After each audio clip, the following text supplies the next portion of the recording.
오늘 함께 큐티할 말씀은 누가복음 1장 1절에서 10절까지의 말씀입니다. 우리 중에 이루어진 사실에 대하여 처음부터 목격자와 말씀에 일꾼된 자들이 전하여 준 그대로 내력을 저술하려 붓을 든 사람이 많은지라. 그 모든 일을 근원부터 자세히 미루어 살핀 나도 데오빌로 각하에게 차례대로 써보내는 것이 좋은 줄 알았노니 이는 각하가 알고 있는 바를 더 확실하게 하려 함이로라.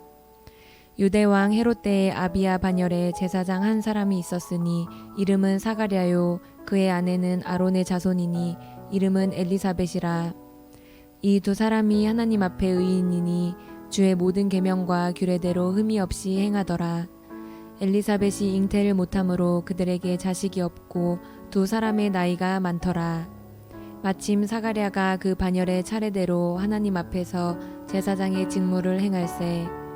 제사장의 전례를 따라 제비를 뽑아 주의 성전에 들어가 분향하고 모든 백성은 그 분향하는 시간에 밖에서 기도하더니 아멘. 누가복음 첫 문을 여는 오늘 본문은 저자 누가가 누가복음을 쓴 목적과 그의 사명에 대해 분명히 제시해주고 있습니다. 우리 먼저 누가복음을 쓴 목적이 무엇인지 알아보겠습니다. 우리 1장 4절 말씀입니다. 이는 각하가 알고 있는 바를 더 확실하게 하려 함이로다. 누가복음의 목적은 데오빌로 각하가 복음의 내용을 더 확신하게 하기 위함입니다. 데오빌로라는 사람은 분명히 이전에 복음을 들었고 그래서 복음을 알고 있던 사람입니다. 그가 복음을 어느 정도까지 알고 있었는지 혹은 어느 정도까지 믿고 있었는지 우리는 그것에 대해 정확히 알 수는 없습니다. 그러나 분명한 것은 누가는 데오빌로가 알고 있던 그 복음에 대해 확신하게 만들고 더 나아가서 확신에 대해 흔들리지 않는 온전하고 순전한 믿음을 갖게 하려고 누가복음을 기록했다고 말하고 있습니다. 그리고 이 목적은 데오빌로 한 사람에게만 해당되는 것이 아니고요. 데오빌로처럼 복음을 들었지만 확신과 온전한 믿음이 필요한 모든 사람들을 위한 것입니다. 그렇다면 앞으로 누가복음을 큐티하는 우리도 한 가지 소망을 가지고 임해야 할 것입니다. 그것은 누가복음 큐티를 통해서 우리가 알고 있던 복음을 더 확신하고 또 온전한 믿음을 가질 수 있다는 소망을 갖는 것입니다. 꼭 그 소망을 붙들고 우리 함께 큐티에 임하는 그런 시간이 되길 축복합니다. 누가는 이 목적을 이루기 위해서 자신이 해야 되는 사명을 제시하는 것을 보게 되는데요. 그것은 바로 증인의 삶을 사는 것입니다. 여러분, 증인은 뭐 하는 사람이죠? 실제로 발생한 사건에 대해서 자신이 보고 듣고 경험한 것을 그대로 증언하는 사람입니다. 그렇다면 복음의 증인이라 함은 실제 일어난 예수 그리스도의 사건에 대해서 자신이 보고 듣고 경험한 것을 증언하고 알리는 사람이겠죠. 우리 1절 말씀 함께 볼까요? 우리 중에 이루어진 사실에 대하여 2절입니다. 처음부터 목격자와 말씀에 일꾼된 자들이 전하여 준 그대로 내력을 저술하려고 붓을 든 사람이 많은지라. 누가는 1절을 통해서 분명히 말해주고 있습니다.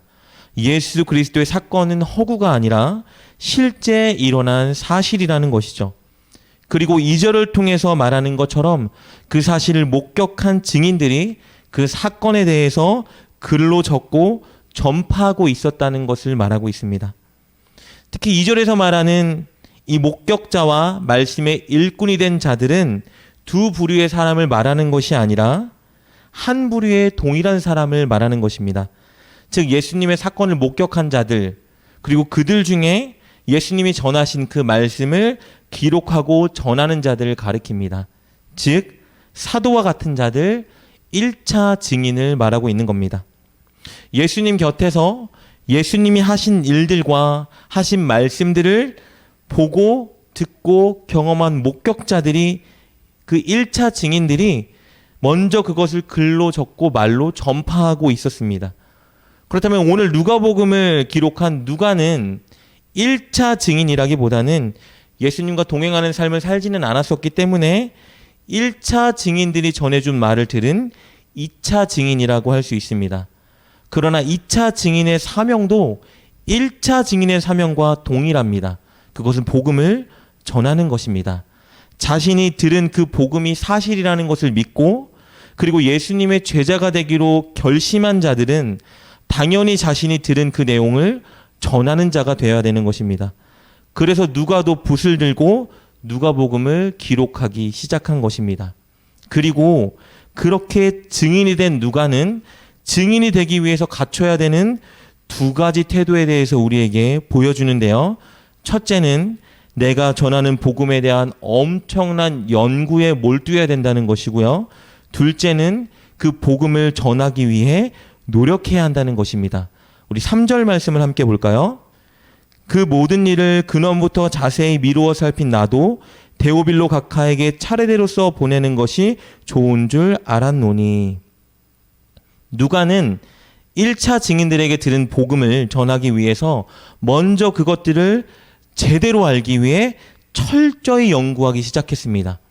그래서 3절에서 말하는 것처럼 그 모든 일을 근원부터 자세히 미루어 살폈다라고 고백하는 것입니다. 그 후에 자신이 자세히 알게 된 그 복음을 논리적이고 효과적으로 전하기 위해 노력했습니다. 그래서 3절에서는 차례대로 써 보낸다라고 기록하고 있는데요. 이 말의 뜻은요, 역사적인 순서대로 써서 보낸다라는 뜻이 아니고요.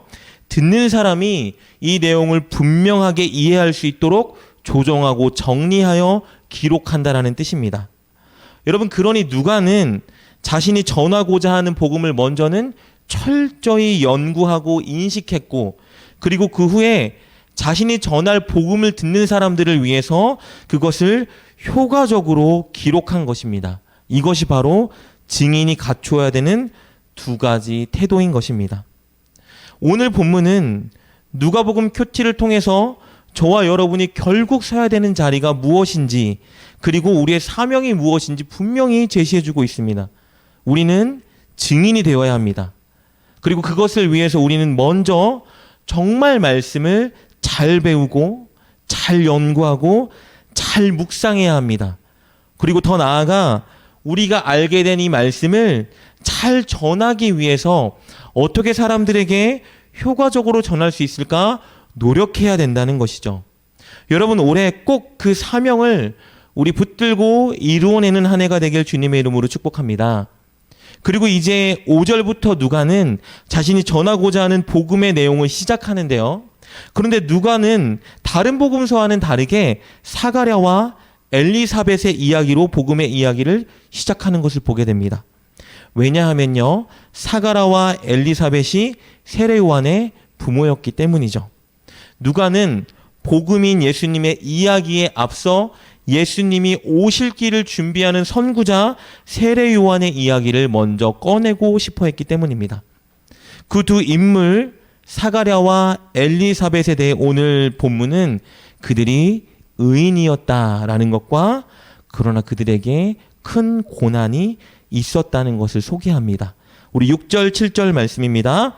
이 두 사람이 하나님 앞에 의인이니 주의 모든 계명과 규례대로 흠이 없이 행하더라. 엘리사벳이 잉태하지 못함으로 그들에게 자식이 없고 두 사람의 나이가 많더라. 여러분, 그들은 하나님이 인정하는 의인이었어요. 늘 하나님의 말씀에 순종하기 위해 애쓰는 자들이죠. 그러나 우리의 기대와는 달리 그들은 엄청난 고난을 겪고 있었습니다. 당시에 아이를 갖지 못하는 것, 불임이라는 것은요, 하나님이 주신 재앙으로 여길 정도로 엄청 큰 재앙이었습니다. 하나님을 잘 믿고 하나님 말씀에 순종하기 위해 애쓰는 이 부부에게 그런 큰 고난이, 아픔이 있었던 것입니다. 여러분, 의인에게도 반드시 고난은 다가옵니다. 아니, 어쩌면 하나님을 믿고 하나님 말씀에 순종하기 때문에 더 큰 고난을 겪게 될지도 모릅니다. 그러나 분명한 것은요, 하나님을 경외하는 의인이 당하는 고난에는 반드시 하나님의 선한 목적과 계획이 있다는 것입니다. 우리는 차차 본문을 통해 그것을 살펴볼 것입니다. 여러분, 오늘 이 누가복음의 문을 여는 본문을 통해서 우리는 크게 세 가지를 살펴보았습니다. 첫째, 이 누가복음을 통해서 우리는 우리가 알고 있던 복음에 대해 온전한 확신을 갖게 될 것이라는 소망을 가져야 합니다. 둘째, 우리의 사명은 증인이 되는 것인데 그것을 위해서 우리는 말씀을 열심히 배우고 연구하고 또 효과적으로 전하기 위해 노력해야 합니다. 그리고 마지막 셋째, 의인에게도 고난은 오지만 그 고난에는 하나님의 뜻과 계획이 숨겨져 있다는 사실을 우리가 믿어야 한다는 것일 겁니다. 오늘 우리가 나눈 본문을 통해서 하나님의 뜻과 음성이 여러분에게 전해지길, 그래서 여러분이 그 하나님의 뜻과 음성을 붙들고 하나님께 나아가는 하루가 되길 주님의 이름으로 축복합니다. 기도하겠습니다. 하나님, 오늘 우리가 복음의 확신을 가지고 복음을 전하는 증인의 삶을 살게 하여 주시옵소서. 그리고 하나님 앞에 의인의 삶을 살게 하시고 우리를 향한 하나님의 선하신 뜻을 신뢰하게 하여 주옵소서. 예수님의 이름으로 기도드립니다. 아멘. 오늘 말씀을 통해 깨닫고 결단한 것은 무엇입니까? 그것을 붙들고 하나님께 기도합시다. 그리고 그렇게 실천하며 하루를 살아가는 여러분 되시길 주님의 이름으로 축복합니다.